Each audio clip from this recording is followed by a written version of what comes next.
ചുരം ബൈപ്പാസ് റോഡിനായുള്ള ജനകീയ സമരജാഥയ്ക്ക് ബത്തേരിയിൽ തുടക്കമായി. വരണം ചുരം ബൈപ്പാസ്, മാറണം ദുരിതയാത്ര എന്ന മുദ്രാവാക്യമുയർത്തിയാണ് ബത്തേരി മുതൽ കോഴിക്കോട് വരെ സമരജാഥ നടത്തുന്നത്. ചുരം ബൈപ്പാസ് ആക്ഷൻ കമ്മിറ്റിയും കേരള വ്യാപാരി വ്യവസായി ഏകോപന സമിതിയും വിവിധ സംഘടനകളുടെ പിന്തുണയോടെയുമാണ് 2 ദിവസത്തെ ജാഥ നടത്തുന്നത്.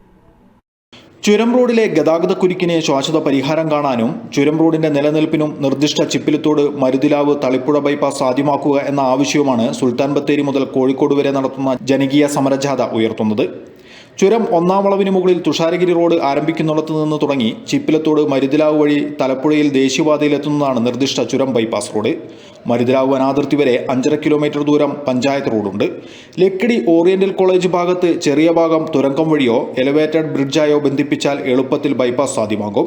ഇത് നടപ്പാക്കാൻ വിശദമായ സാധ്യതാ പഠനം നടത്തണമെന്നും അതിനായി സംസ്ഥാന പൊതുമരാമത്ത് വകുപ്പ് നടപടി സ്വീകരിക്കണമെന്നുമാണ് ആവശ്യം. വയനാട് ചുരം എന്ന് പറയുന്ന ഭാഗം നിലവിലുള്ള 8 മീറ്റർ തന്നെ നിലനിൽക്കും.